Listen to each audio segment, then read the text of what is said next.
and getting the guys to run his system, and and Albany. Albany is still strong. Morehouse was still strong. I always say the ball just didn't fall in your corner here or there. And they were all tough games. They were all games that went down to the wire with a lot of it. Even the Albany game and Fort Valley game and the Tuskegee game and Kentucky State game, Miles game, Kentucky State game, and for Albany State, the Miles game, everything went down to the last, last minute, and Tuskegee Miles went down the last 30 some seconds. Yeah. So, that's just, the ball just didn't fall in your corner, and, just got to keep going back to the drawing board and just keep plugging away. You got to tip your hats off to Coach Porter. Done a great job coming in, winning the conference championship his first year as head coach, and Coach Smith also doing a great job getting to the championship game. Had a chance to win it, go in overtime, and that's testament to their programs. But we did SIC, just got to come ready to play, week in and week out. Absolutely. Now, before we go any further, this is the HBCU Report. Rob Calloway on the line right now with Reginald Ruffin. He is the head football coach of the Miles College Golden Bears. They take on Alabama State in the 93rd annual Turkey Day Classic this Thursday, 4 o'clock kickoff, 4 o'clock Eastern kickoff on ESPN3. Now, you kind of caught me off guard, Coach, with the whole thing about your wife. I know, and you might not remember this, but the only time that we talked this season, it was at the beginning of the season, and I remember you calling me and telling me, you like, I'm gonna call you in a few minutes. Something's up with my wife. She fell out. They had to rush her to the hospital. But I hadn't talked to you since then. But yeah. Yeah, dude, my heart goes out to you, man. I know you're a strong dude. I know you, have a lot of faith as well, in all the talks that we've had. So, I just want to, just make sure that I tell you that. I don't want to just keep talking football and not, let you know that my prayers are with you and your family. I appreciate it. Thank you, brother. Oh, no problem, man. But, yeah. All right. So, I've been talking this season about, the great things that have been happening in HBCU football this year. I mean, it's been a lot of record-breaking things that have happened. MEAC, SWAC, we've seen, big records fall, from the running backs from A&T and from Southern University. We just had a MEAC game where the first outright champion was crowned for the first time in that conference since 2012. North Carolina Central up into A&T. Coming up this weekend, we got Southern and Grambling.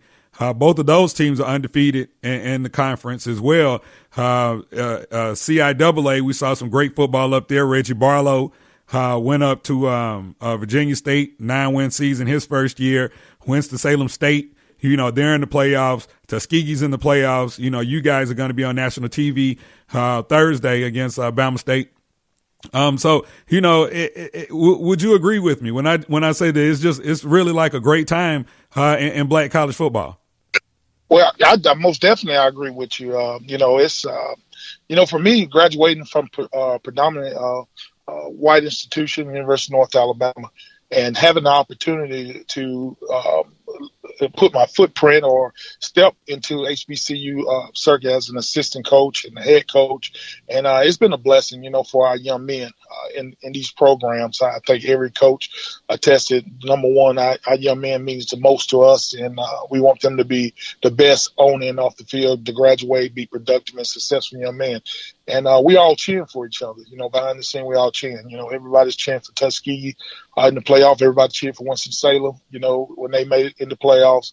And now you turn around and you look at, what North Carolina Central Coach Mack has done for that program. I think it's his second or third consecutive MEAC championship. Yep. And he's done a great job with that program. And Coach Broadway, the veteran coach that everybody look up to, for myself as a young inspired head football coach, and what Coach Barlow, our history at Alabama State when I was at Tuskegee, but what he's done at Virginia State, given the opportunity, a second opportunity as head coach, and go in and continue doing what he's doing. And you look at the SWAC, man, Grambling, Coach Fobbs, what he's done at Grambling, and Coach Odom, what he's doing at Southern. that's going to be a battle, of the best right there in the Bayou Classic this weekend. And I can tell you, man, just sitting back and looking from afar and all of that, and they're just proud of our HBCUs because, not long ago, that's where a lot of, athletes had to go was HBCUs. And hopefully that that trend continues, that we continue to do that and to be successful in all our programming, graduating and educating our young men. Absolutely. I mean, I'm right here, thinking that, it's just a matter of time before we start seeing an influx of top tier players, coming back to HBCUs because, you're getting the television time. You got these teams going to the playoffs on a regular basis. And that's what a lot of these players want. They just want to be on TV. They just want to play some football, some extended football after the season, if the team is successful. So, so I think that, we've been given that opportunity. We just got to, take advantage of it and continue to give a good product. This is the HBCU Report.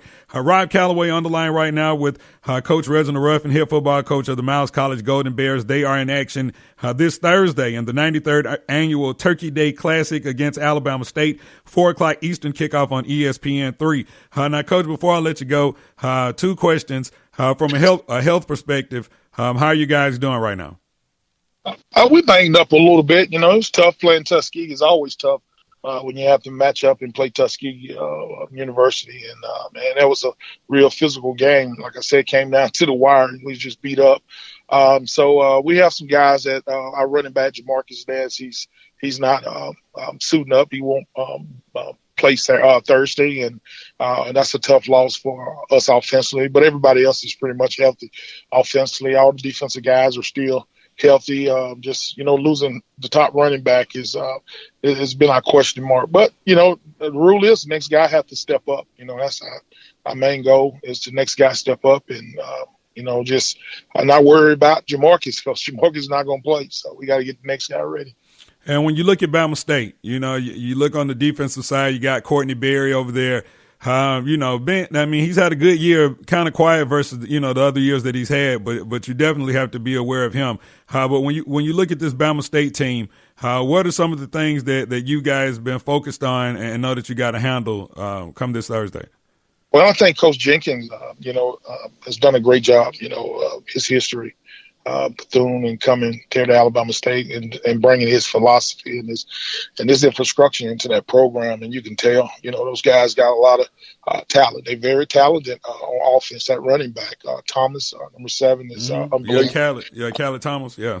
Yeah, Thomas is unbelievable, man. You got to corral him. We got to make sure we get guys to keep him corralled because he can break it and take it to the house at any given minute. And just watching them offensively, they can explode at any given time. And defensively, man, Coach Berry and number 32 and defensive tackle 94.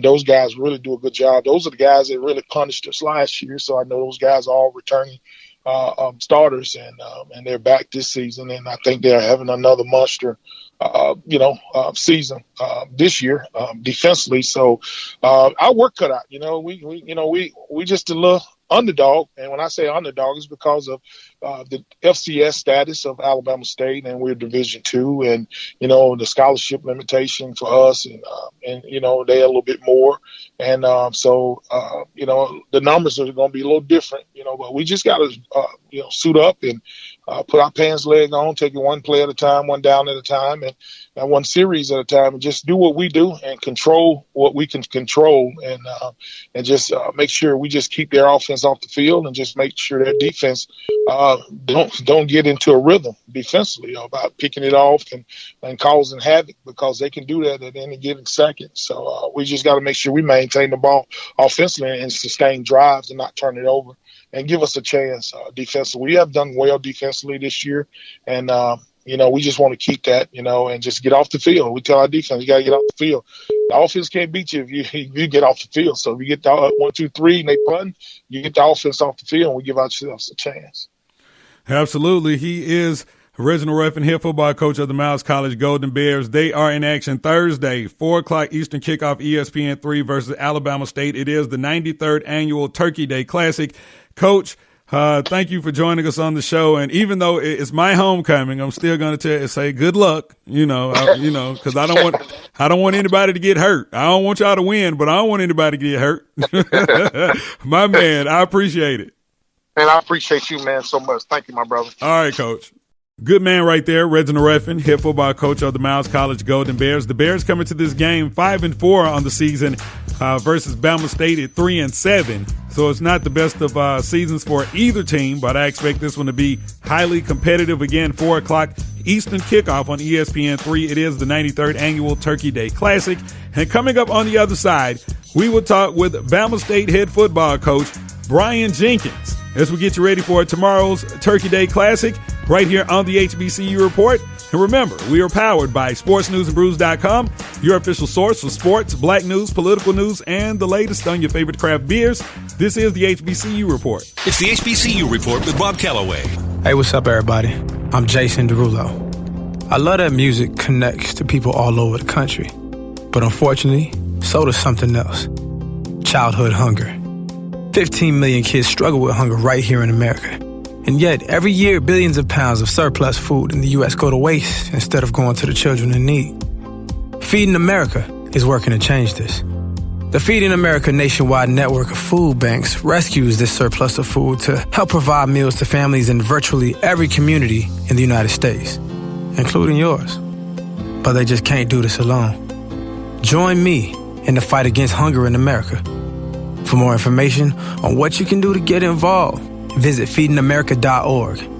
That's feedingamerica.org. Together we can solve hunger. Together, we're Feeding America. A message from Feeding America and the Ad Council. HBCU sports fans, you finally have a voice. The HBCU experience lives here. This is the HBCU Report with Rob Calloway.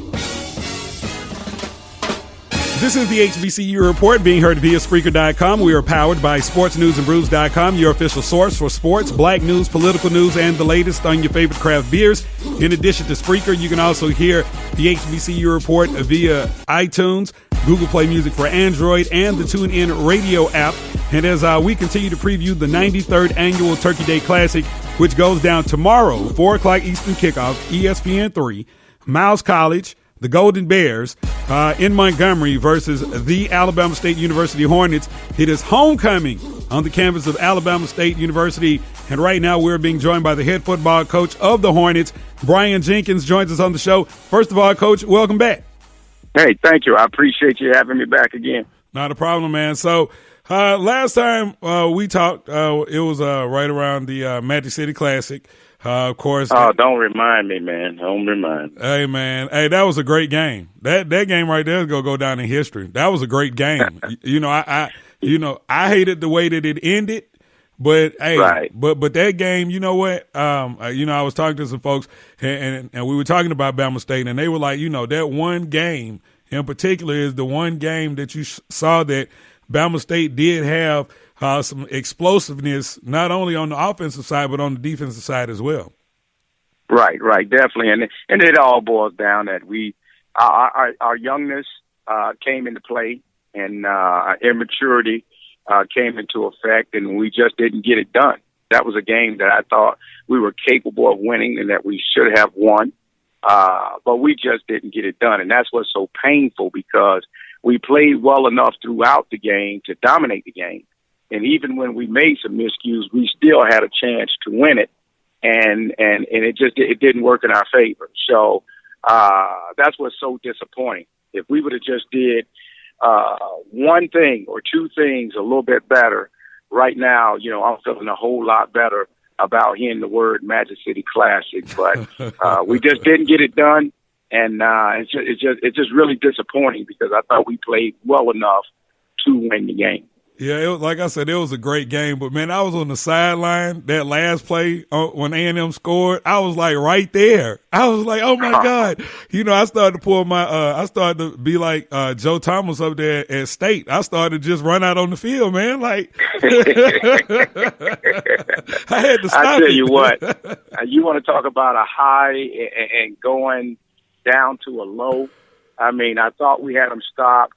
And we should have had him sacked to the point where he shouldn't have got the pass off, but he did get it off, and that shows you the type of player that quarterback is for A&M.